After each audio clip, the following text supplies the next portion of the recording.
For 8 months, the Catholic army surrounded the Huguenot stronghold. As famine set in, the townspeople ate rats, leather, and eventually each other. When the walls finally fell, they did not find rebels, only walking skeletons whispering psalms. When the wind turned westward in the spring of the year 1573, the air over Sancerre changed.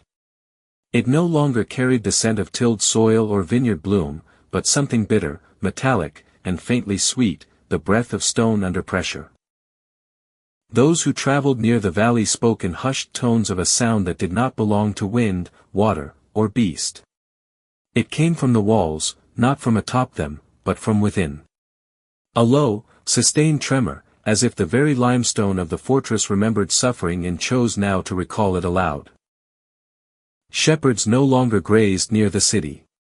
The sheep resisted long before their masters did. Flocks scattered at nothing. Dogs howled at walls that did not move. Children cried in their sleep and woke with nosebleeds and words they did not know. From across the river, one could see the city in full, towers aging but proud, banners faded yet defiant, and still, it repelled the gaze. Travelers swore the rooftops changed shape at dusk. That shadows lingered in the wrong places. That sometimes, if one waited in silence, the sound of many voices rose, not in pain, not in song, but in a kind of broken harmony, like the echo of a cathedral collapsed long ago, still trying to finish the final note of a requiem. Inside the walls, the people did not speak of these things. Not aloud. Not often. The first weeks of the siege had brought certainty. Certainty that Paris would send aid. Certainty that God would not let his faithful starve. Certainty that those beyond the walls, papists, brigands, agents of Rome, would break before the courage of the elect. That certainty did not last. By the second month, the music began. Not real music, not with instruments, not with will, but with walls. The south gate trembled some nights without touch. The bell tower, silent by decree, groaned at noon. And when the clouds hung low enough to kiss the ramparts, the sound rose like steam from the bricks, a muffled choir, hundreds of voices humming in disharmony. It made the skin itch. It made strong men weep. And still, they prayed. The ministers said nothing. They kept to their pulpits, their chambers, their fasting. In sermons, they spoke of testing, of Daniel in the lion's den, of Job beneath the ash. But they no longer walked alone through the streets. They traveled in pairs.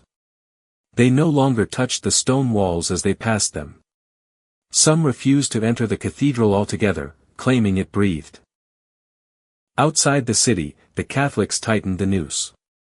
No grain entered. No birds left. The hills were dotted with tents and cannon, and still the soldiers below whispered about what they heard at night, the weeping. The prayers. The noise of metal dragged across stone.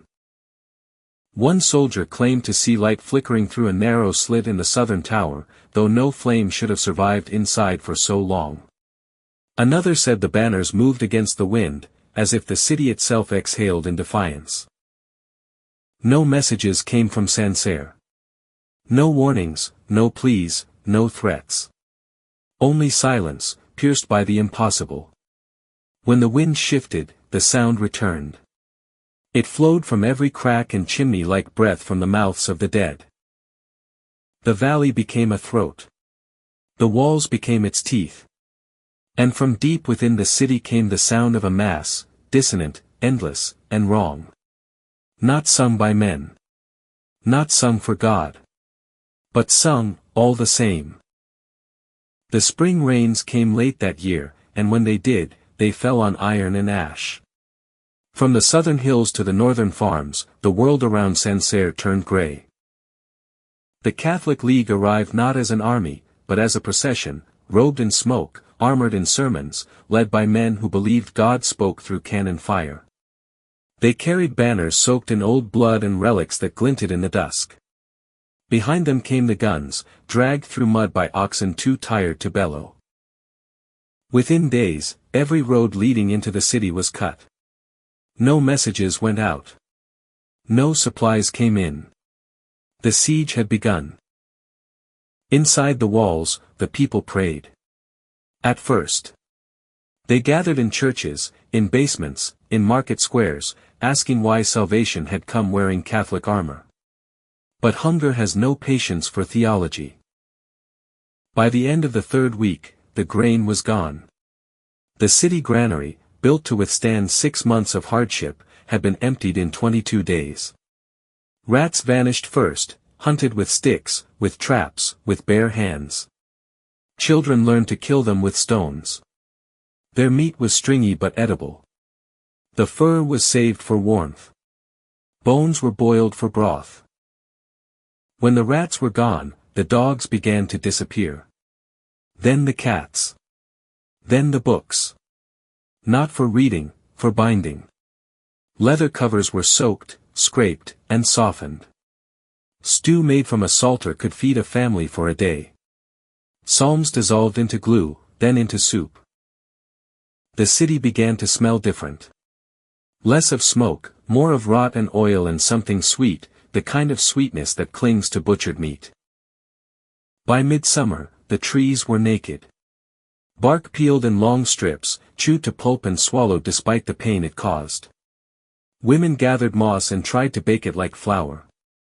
Men dug into cellars, searching for forgotten stores, even roots in the earth beneath the cobblestones. What they found instead were memories, a cork from a wedding cask, a rusted key, a child's broken toy. Useless treasures. Hope does not ferment. It rots. Desperation stripped away customs. The dead were no longer buried in graves but hidden behind doors, under floorboards, anywhere their bodies could be kept from others. Not out of respect. Out of greed. The flesh of the newly deceased became the most valuable resource in Sancerre. It began discreetly.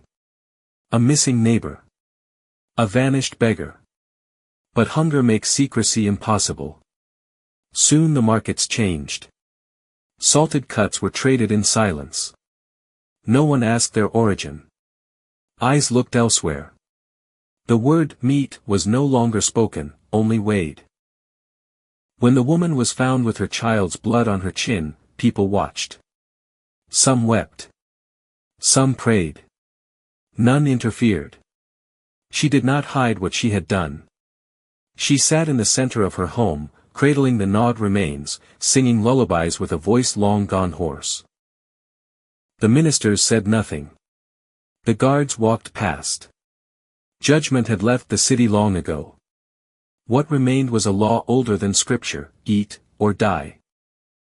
By the end of that season, the bells no longer rang. The wind carried only the sound of spoons scraping bone. The League waited outside, their guns silent, their tents orderly. They knew what was happening within the walls. They had seen it before. They had planned for it. Sancerre would not be taken by storm. It would be emptied from the inside out, one mouthful at a time. The bells rang hollow now. Not in tone, but in meaning. Each dawn they were pulled by hands that trembled too much to grip the rope, and yet somehow they rang, long and low, as if the city itself had learned how to mourn. The ministers appeared as they always had, draped in soot-black robes that once held pride and now clung to ribs. Their eyes were sunken, their voices papery and dry, but they did not falter.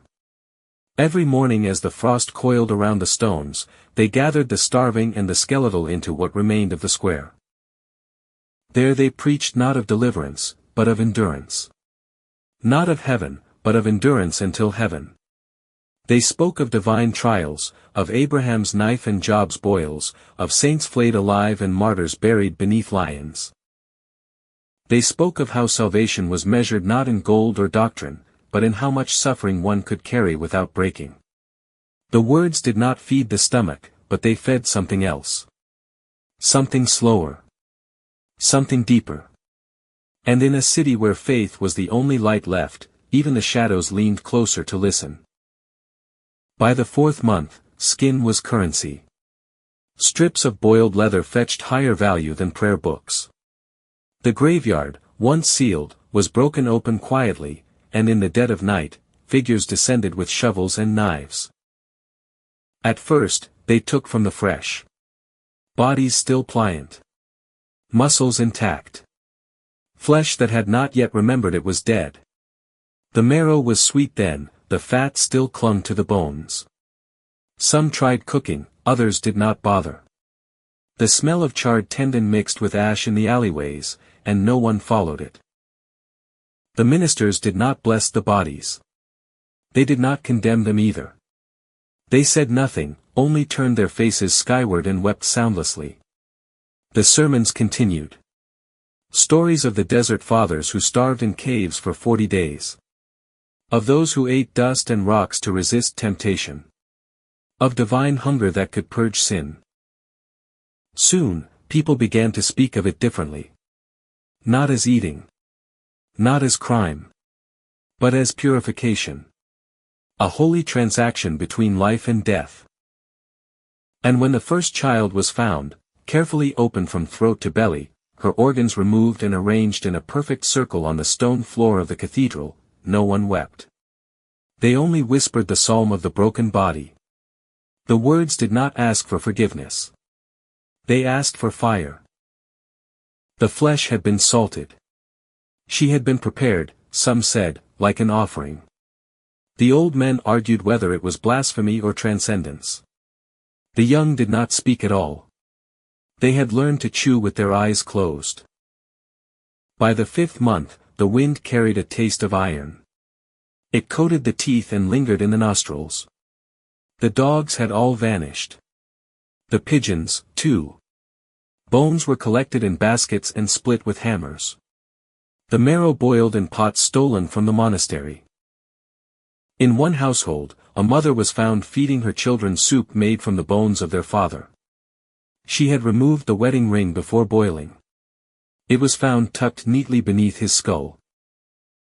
The walls began to take on a new sound. Not the creak of stone or the moan of wind, but a low, rhythmic scraping, like knives against marble. Each night it grew louder.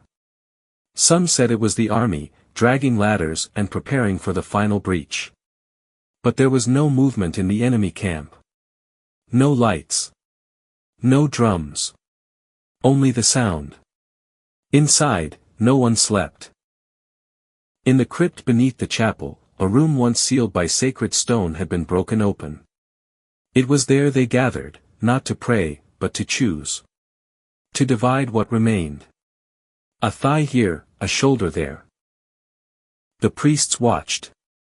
Some claimed they selected the portions themselves, distributing the salted flesh in silence. Others said the priests never entered the crypt at all, but left behind tokens, crosses carved from bone, scripture inscribed on strips of skin. Whether it was real or imagined ceased to matter. What mattered was that the hunger had changed them. They no longer moved like people. They glided through alleys, limbs wrapped in tattered linen, faces obscured. They whispered blessings over steaming bowls of blood. Children recited verses as they sucked the meat from finger bones. The city no longer feared death. It had been domesticated, boiled, and served in pieces. And in the bell tower, above it all, the rope was worn smooth. It moved at the same time each day, pulled by hands no one ever saw. The bells tolled, calling the faithful. And still, the ministers came. Their skin like parchment, their mouths ringed with sores. They spoke of trial. They spoke of fire. They spoke of purity through suffering. And the people believed. Because belief was all they had left. The wind turned cold on the eve of All Saints' Day, pressing itself against the walls of Sancerre like an unseen army. For 8 months the siege had devoured the city from the inside, but now the walls themselves began to fracture. It was just after midnight when the 10th trumpet sounded from the Catholic lines, not a literal horn, but a signal. A great cast-iron cannon called the Apostle had at last torn a wound through the city's outer gate. The impact echoed like thunder through the valley. Dust rose like breath from the dying, and the priests in the siege camp whispered prayers over the trembling earth. Inside the command tents, orders were given without celebration. At dawn, they would enter. At dawn, it would be over. But nothing moved in the breach. No arrows. No oil. No calls. The defenders made no reply, though the hole was wide enough to march 50 men abreast. Scouts were sent in the dark, just to the edge, but none dared cross. They stood with torches at the boundary between war and whatever waited inside, squinting into smoke and silence. A lieutenant swore he saw something crawl, not run, not walk, but crawl, across the broken threshold. He said it was a woman with no hands, her face pale and clean like porcelain. But no one else saw. And so, before the sun rose, they prepared to enter. At first light, the banners of the League were lifted, crosses glinting in the windless morning. The command was given, and ranks advanced. Shields raised, swords drawn, priests behind them clutching relics. They stepped through the breach and into absence. No resistance. No barricades. Just ash underfoot and walls stained with something too dark for blood. The main street was empty. Windows hung open. Doors wide. And everywhere, the faint smell of iron and bile and rotting parchment.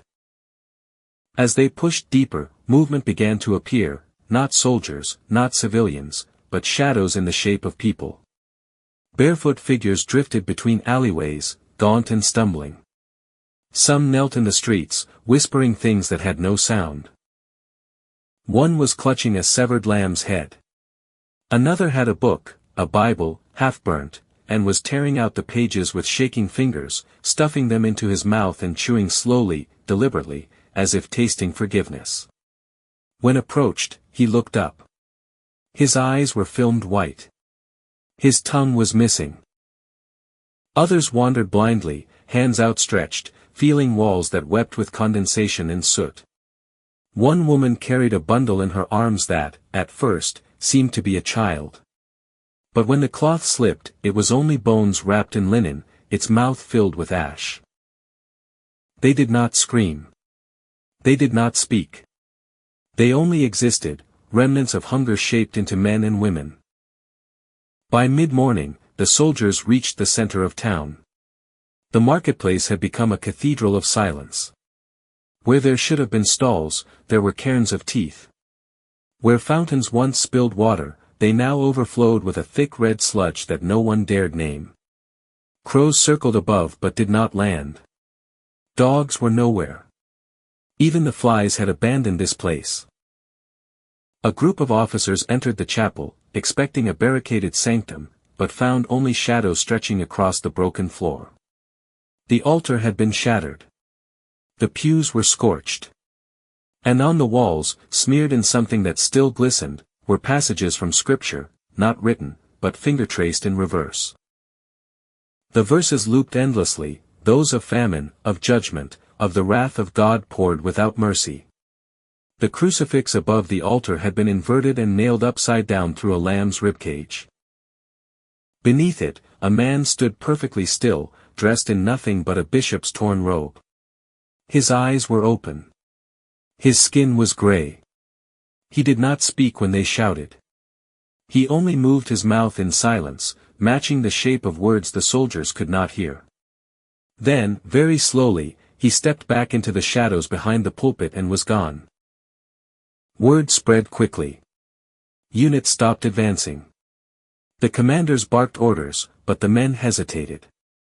One by one, they lowered their weapons, not out of reverence, but fear. A fear older than discipline. Older than orders. Whatever had lived in Sancerre was not dead. It had simply changed. By noon, the city had been taken without a single sword raised in return. But the victors could not explain what they had won. There were no prisoners. No defenders. No resistance. Just survivors who did not recognize their own names and walls that echoed back the sound of footsteps a moment too late. It was not until that night that the trumpets were heard again, not from the camps, but from inside the city. 1. Then 3. Then 10. The bells of the church rang out with them. No one was there to pull the ropes. And from the shadows of the broken gate, the watchers returned, not as guards, not as soldiers, but as witnesses. Faces hollow. Tongues blackened. Knees raw from prayer. They had become part of the city, absorbed into its bones. And Sancerre, once a stronghold of faith, became something else entirely. A place not remembered for who died there, but for what was left behind when the dying ended. Smoke lay over the cathedral like a burial cloth, thick enough to dull sound and swallow light. It clung to the stone as if the building itself were exhaling, weary after a long vigil. The soldiers crossed the threshold expecting the stink of rot and victory, but what met them was order. The bells were already ringing, slow and heavy, their iron voices pressing down on the chest. No ropes moved. No hands reached for the chains. The sound came from within the walls, as if the tower had learned to breathe and chosen to sing. They stepped inside and found the nave arranged with care. The pews were stacked end to end, forming terraces of bone. Skeletons sat upright, spines aligned, skulls tilted toward the altar in patient attention. Jawbones were propped open with splinters of wood, frozen mid-amen. Some wore scraps of cloth stiff with old blood, others were bare and polished by touch. Candles burned at their feet, fed by fat rendered from the city itself, their flames steady and blue. Wax dripped down femurs and pooled in shallow basins carved from stone. The ringing continued, measured and unhurried, as though marking time for a service that had no congregation left to serve. The air carried a sweetness that turned the stomach, a mingling of incense and cooked marrow. Somewhere above, the bells struck again, and the sound seemed to crawl along the ribs of the vault, vibrating the teeth. Men tried to speak, to laugh, to call orders, but their voices thinned and vanished before reaching the transept. At the pulpit, a figure stood nailed upright. He was alive. His chest lifted and fell in shallow motions that tugged at the iron through his palms. Where his lips should have been there was only a seam of scar tissue, healed long ago and split anew by the effort of breath. His eyes were bright, fever clear, fixed on nothing that could be seen.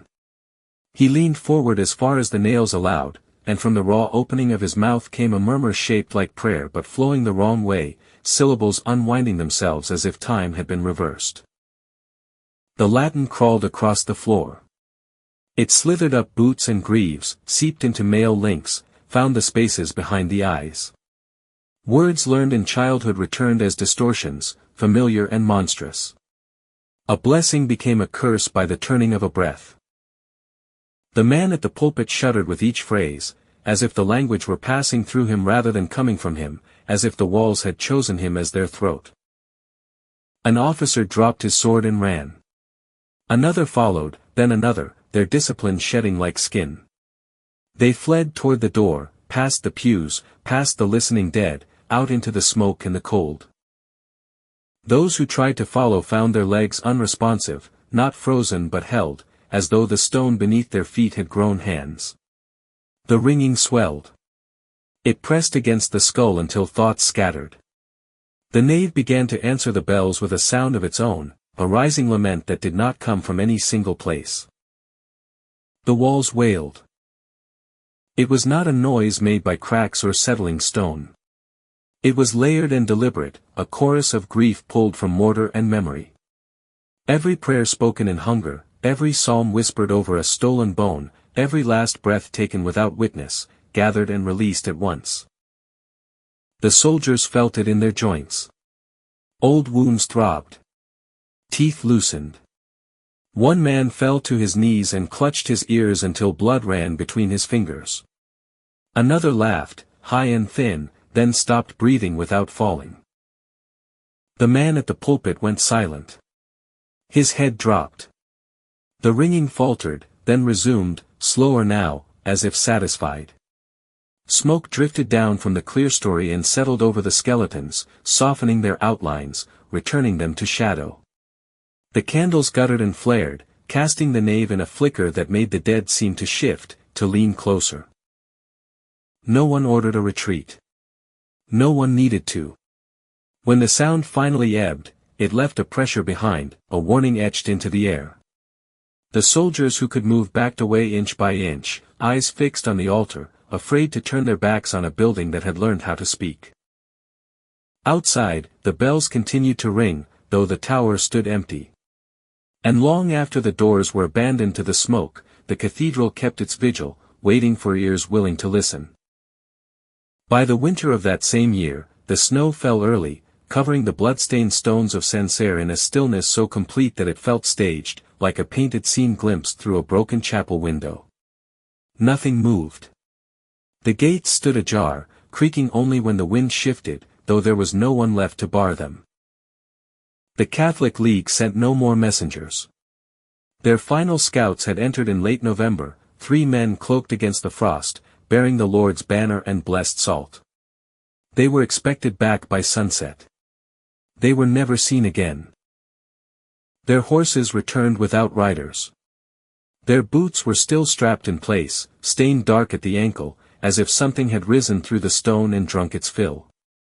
That night, a red fog clung to the city's edges, glowing faintly at the tower's tip before vanishing with the moon. The generals held a council by firelight, refusing to say the word plague, refusing to say what they feared more, disease or deliverance. Inside the city, time had split.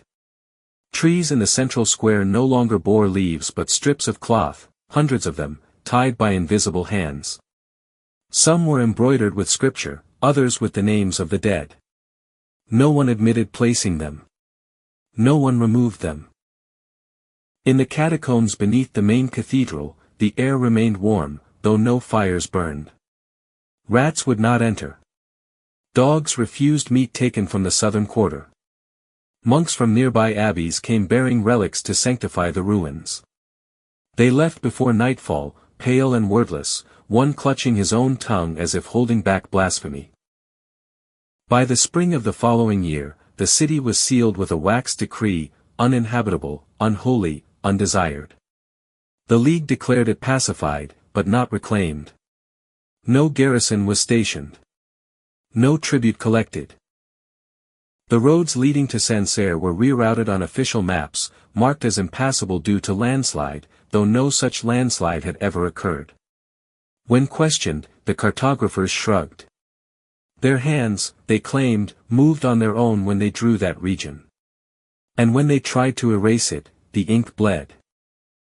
For years after, peasants spoke of lights that danced across the ramparts in patterns no eye could follow. Glows like breath, cold and rhythmic, as if the stone itself remembered how it used to breathe. Traders crossing the far hills heard chanting at dusk, voices singing in harmony, yet never in the same direction.